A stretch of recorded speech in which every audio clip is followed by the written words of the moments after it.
सरसंघ चालक डॉक्टर मोहन भागवत जी को मैं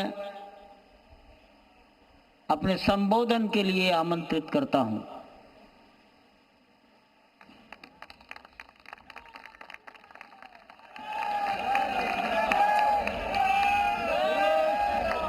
देश के सम्माननीय यशस्वी और जयस्वी प्रधानमंत्री जी आदरणीय नरेंद्र जी मोदी,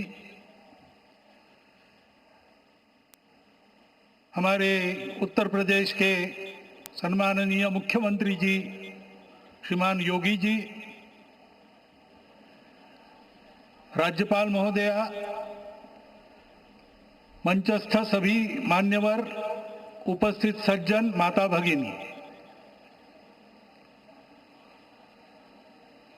आज हम सबके लिए एक सार्थकता का दिवस है। इतने लोगों ने सपना देखा, इतने लोगों ने प्रयास किए, इतने लोगों ने अपने प्राण अर्पण किए। आज उनकी स्वर्गस्थ आत्मा तृप्त हुई होगी। आज वास्तव में अशोक जी को वहां शांति मिली होगी।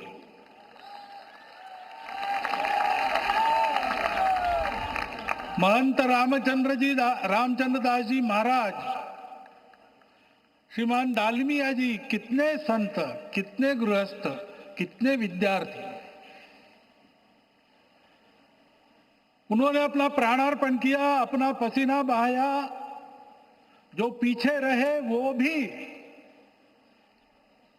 रोज ये इच्छा मन में व्यक्त करते रहे कि मंदिर बनेगा बनेगा, बन गया। और आज उस मंदिर निर्माण की शास्त्रीय प्रक्रिया पूर्ण हो गई, ध्वजारोहण हो गया। राम राज्य का ध्वज जो कभी अयोध्या में फहराता था और संपूर्ण विश्व में अपने आलोक से सुख शांति प्रदान करता था, वो ध्वज आज फिर से नीचे से ऊपर चढ़ता हुआ और अपने शिखर पर विराजमान होता हुआ हमने अपनी आंखों से देखा है, इसी देह में देखा है। ध्वज प्रतीक होता है। इतना ऊंचा ध्वज चढ़ाना कितना समय लगा आप जानते हैं। मंदिर बनने में भी समय लगा। 500 साल छोड़े तो भी 30 साल तो लगे ही। उस मंदिर के रूप में हमने कुछ तत्वों को ऊपर पहुंचाया है।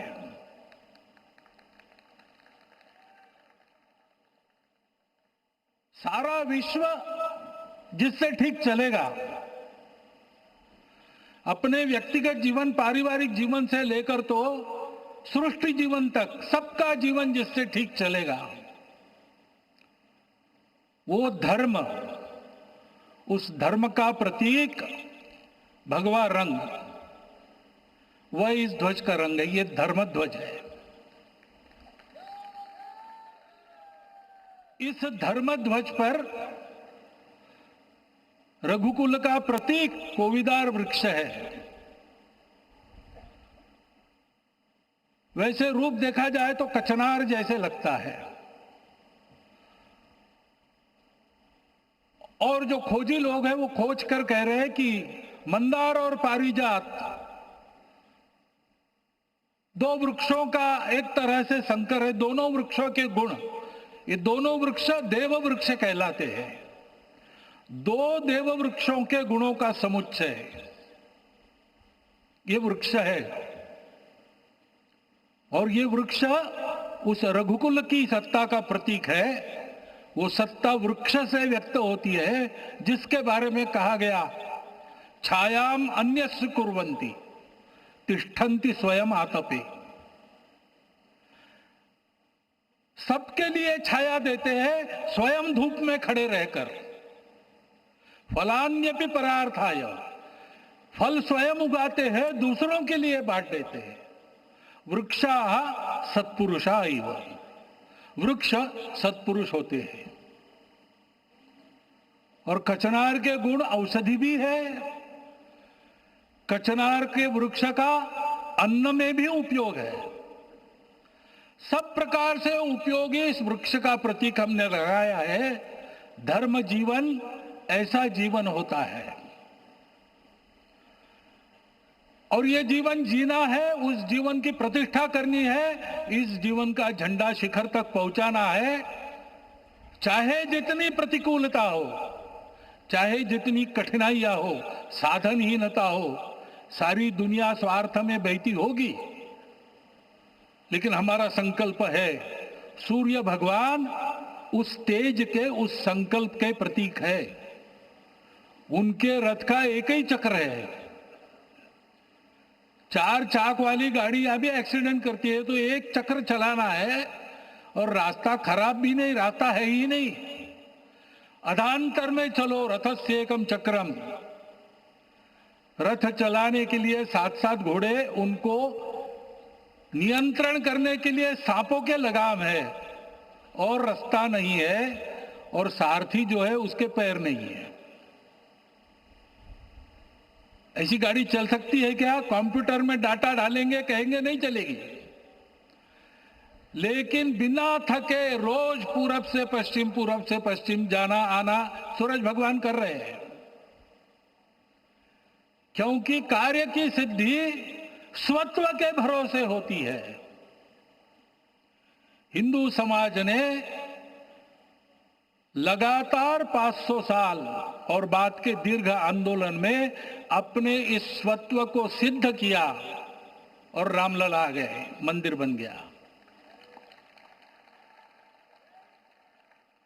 यही बात सत्य पर आधारित धर्म, सत्य जो प्रतिनिधित होता है ओंकार से, वो सारी दुनिया को देने वाला भारत हमको खड़ा करना है।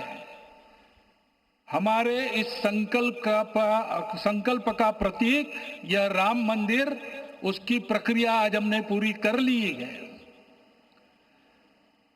यह धर्म, यह ज्ञान, यह छाया, यह सुफल संपूर्ण दुनिया में बांटने वाला भारतवर्ष खड़ा करने का काम अपना शुरू हो गया है।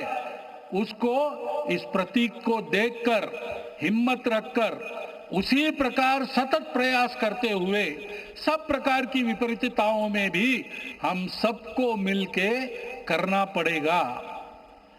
आज ये हमारे कृतार्थता का दिवस है, और आज हमारे संकल्प की पुनरावृत्ति का ये दिवस है। वो संकल्प हमको हमारे पूर्वजों ने दिया है। एतद् देश प्रसूतस्य सकाशाद अग्र जन्मनात्।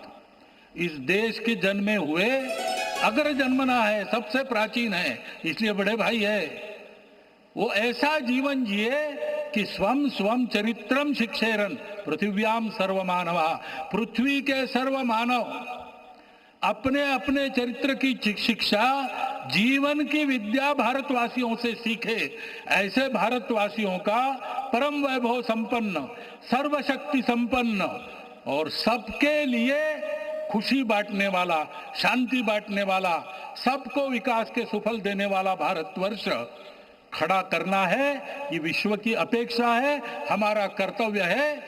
मंदिर में श्री राम लला विराजमान है, उनका नाम ले और इस कार्य की गति हम बढ़ाए। इतना एक विषय आपके सामने रखता हूं। जैसा सपना देखा था उन लोगों ने, रामदास स्वामी ने कहा था, स्वप्नी जे देखिले रात्रि ते ते तैसे ची हो तसे। ऐसा सपना उन्होंने देखा था, बिल्कुल वैसा। और मैं कहूं कि उन्होंने जो सपना देखा था उससे भी अधिक भव्य और अधिक सुंदर ये मंदिर बन गया है। हमारे हृदय में वो निश्चय का सृजन करे, तपस का सृजन करे। ये शुभकामना मैं आप सबको देता हूं और मेरे शब्दों को विराम देता हूं।